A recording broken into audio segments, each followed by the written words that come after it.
Joining us on the program to talk more about his nonprofit is Travis Wade. Goes to church at St. Maximilian Kolbe in the Jersey Village area. Travis also created the nonprofit Homeless Care Wash, and so we're happy to have him here on the program to talk a little bit about his efforts to help those who are less fortunate. Travis, thanks so much for coming in here to our studio. Thank you. Thanks for having me.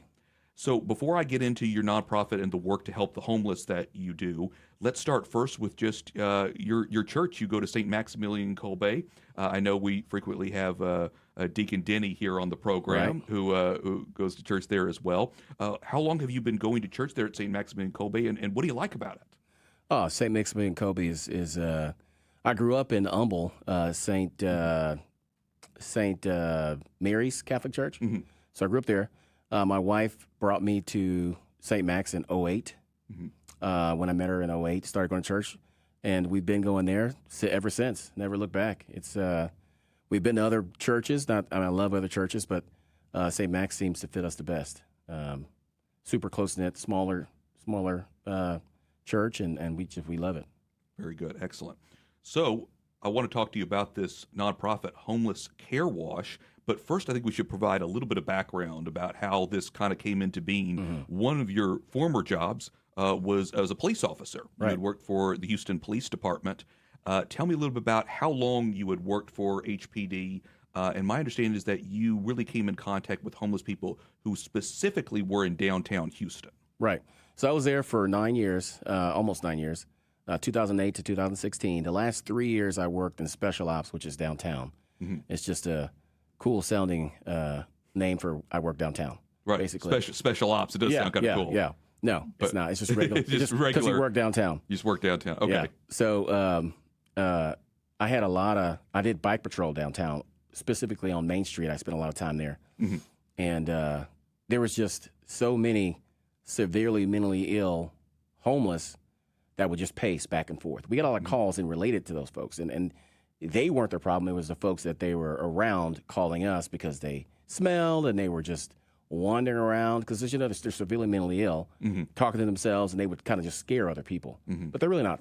They're harmful. They're harmless, but they were just around. And they Okay. paced back and forth, Right. wearing through their shoes, no shoes, all year, all weather, all conditions, just out and about. So I took this personal development course, and the third part of that course was what can you do for others? What can you do for the world? Because the course was about you. Now the third class is now what can you give to others? Mm-hmm. So the Susan B. Anthony came out of that too. She was Yeah. part of that course. So mine was a homeless care wash. So I was like, well, what can I do? Well, I worked with these folks downtown, and the biggest problems were their smell, their lack of hygiene. Yeah. So I said, so can I solve that problem? I was like, well, I guess I can. So I started this nonprofit, Homeless Care Wash, with the intent providing showers, mobile shower trailer, which already exists. It's called the Moving Waters. They already have such a thing in Houston, but they only go like one time a week. And I didn't know that when I started it. I found that after I started it. So I'd like to do the same thing, except mine, I would like to have a little bit more. They can only be on private property because they don't have, I guess, permits. Mm-hmm. So with my connection to some supervisors at HPD and stuff, maybe I could possibly get the permits, but I have to have it squat like the Metro buses so I can get in compliance with disabilities and stuff like that. Uh-huh. So that's the original goal. That's the direction of Homeless Care Wash. And my goal is really to reach the severely mentally ill population of downtown Houston. Mm-hmm. They're the ones that they just wander and sleep under bridges and they poop and pee on themselves all day because they're just lost, Yeah. right? Yeah. So those are the folks that I'm trying to target. But the problem is you can't just target them. You have to target all the homeless, which is great. But a lot of these folks, it's just their lifestyle. They move around from city to city. They're not mentally ill. It's just where they want to be, right? The severely mentally ill, they're just there, and they're just shunned because they smell.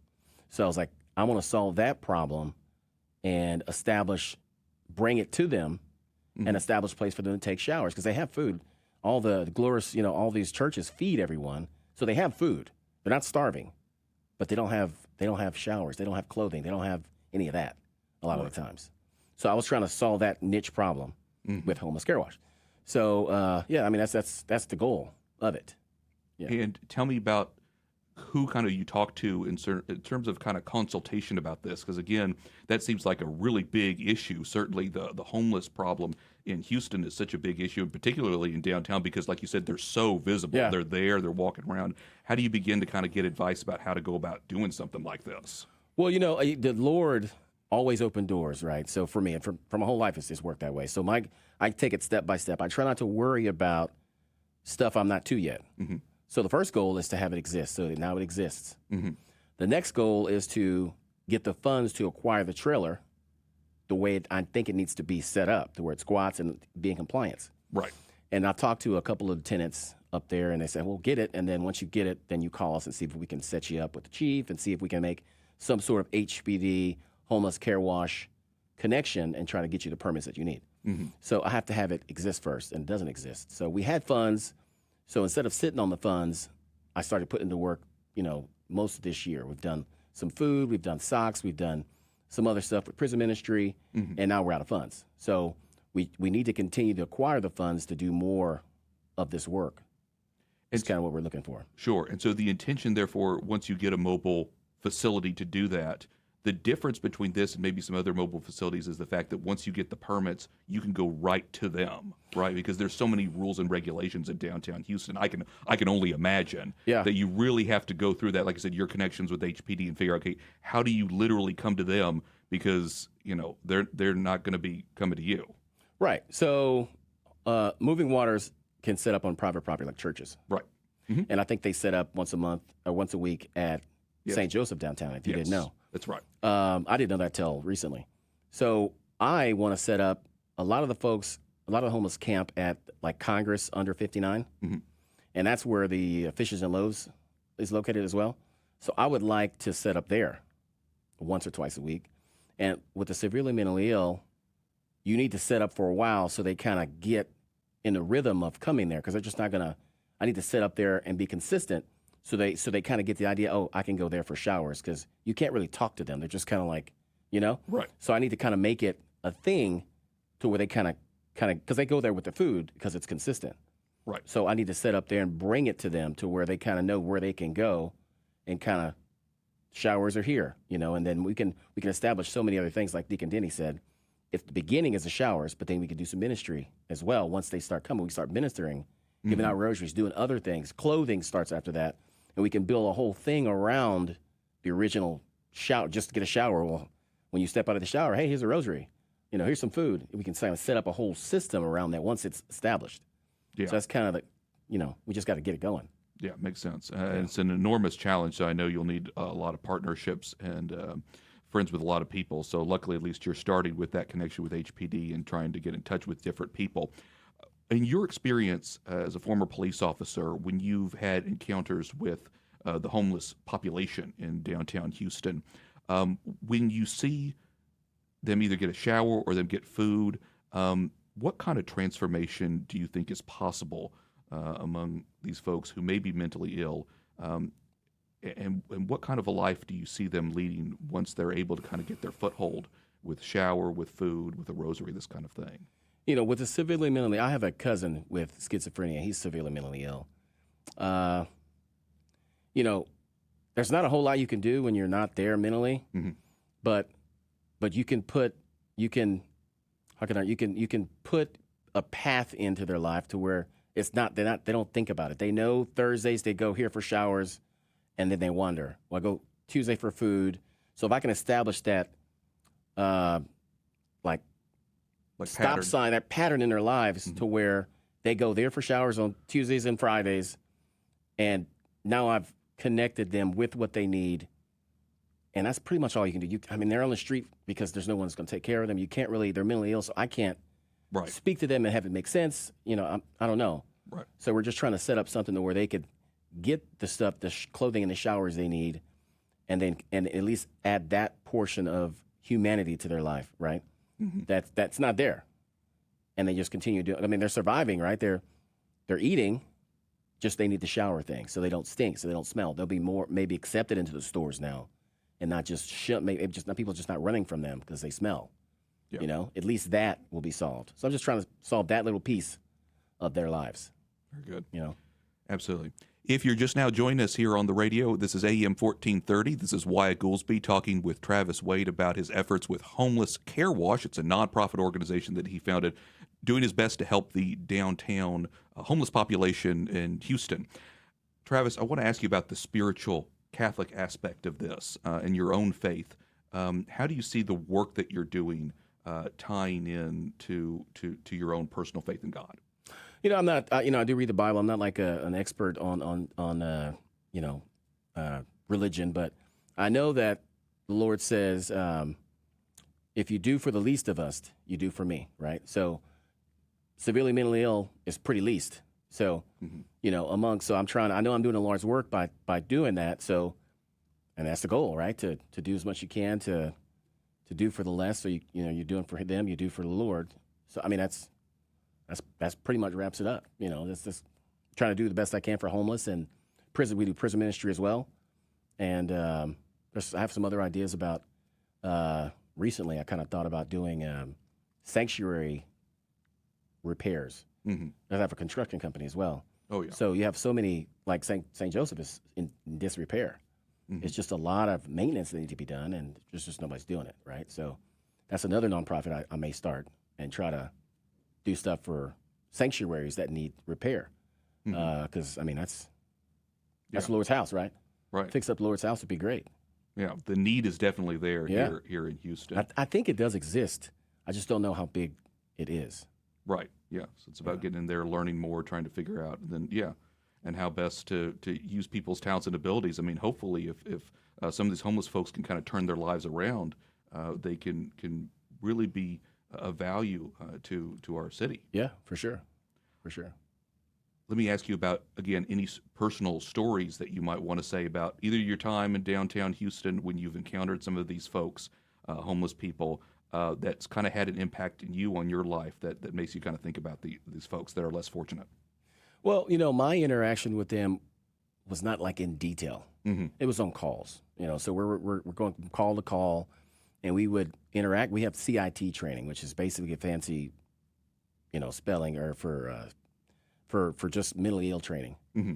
So we get these CIT training on how to interact with these folks, and basically you just, I don't know, my interactions were just not very detailed. It was more, this guy's in the store, he won't leave. So you got to figure out. You're trying to establish the basics. How long has he been there? What does he say he's doing there? Yeah, mostly they're not doing anything, but they're just there. Because they're probably hungry, they're probably hot, so they're going to the store to get cool because it's like 100 degrees outside, and they're just pacing all day. And, I'm there to kind of, hey, can you go back to the heat, which is not cool. But you have to abide by the property owner, right? So we're kicking people out back into the heat. Yeah. So I'm like, man, it's just, it's not much you can do with these folks just because they're not there. They have no family members a lot of the times. Like with my cousin, once my aunts and uncles and my uncles passed away, once my aunt passes away, there's two older cousins that have families, and they may not want to take him in. So is he going to just be another homeless guy on the street? If so, then, at least maybe he can have showers now. Maybe, he has food downtown. Right. He's just going to become one of those folks. Yeah. Because he's a little bit aggressive. So, I kind of might have got away from your question. Sure, but it's about, again, like you were going back to about getting them the basics. Not all of them have the shower. They might have access to food, but not a shower, not the hygiene. If I can provide that, now they have hygiene and food. Right. Got to start with the small things. Yeah. Start with that. Yeah. Very good. Excellent. So if people want to learn more, my understanding is that you have a website. Tell me what the website is. It's homelesscarewash.com. Okay. You can go there, check out the site. You can donate directly onto the site. And all your funds are going to be, there's nobody getting paid from it. It goes to an account, and we just do ministry, do prison ministry. We do a lot of stuff for Colby House, which is St. Max, zero recidivity. I don't know if I said that right. Recidivity rate, kind of have a halfway house for folks coming out of prison. No one's been back to prison. It's been around for several years. And we're putting in some, I'm not sure if I'm supposed to say this, but we're putting in some stations for folks to come in and do Bitcoin mining repair of those machines, which gets them some work. Basically, you want to get and they'll get paid, get their feet on the ground, and kind of transition back into the world. And as they come out, they can just start working. So we put that stuff in. That stuff's in the work, and there's a couple other things in the work for prison ministry, and Homeless outreach. I know Deacon Denny's always out in Fishers and Lowe's giving out thousands of pounds of food. So we contribute to that, and we're just doing as much work as we can. Very good. And on that website, homelesscarewash.com, there's also a place that they can click if they just want to be volunteers. Maybe not money, but are willing to help you out with stuff here in Houston. You can volunteer to help us out with all that stuff. There's a volunteer tab. Tap on that, fill out the form. We'll get you. We'll talk to you. I think we'll do a background check as well. Yeah. And all the folks should be background checked. I have a guy waiting to do that. Okay, very good. Yeah. So, excellent.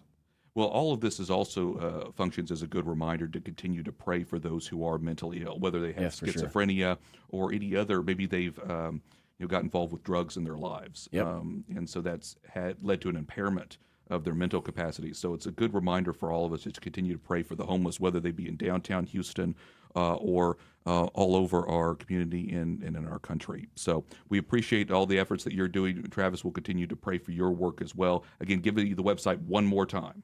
Homelesscarewash.com. Homelesscarewash.com, and they can get connected with you and learn more about all the efforts that you're doing to help those in downtown Houston. Travis Wade, you're the founder, president, Homeless Care Wash. Thanks so much for coming in and telling us a little bit about your nonprofit. Thanks for listening.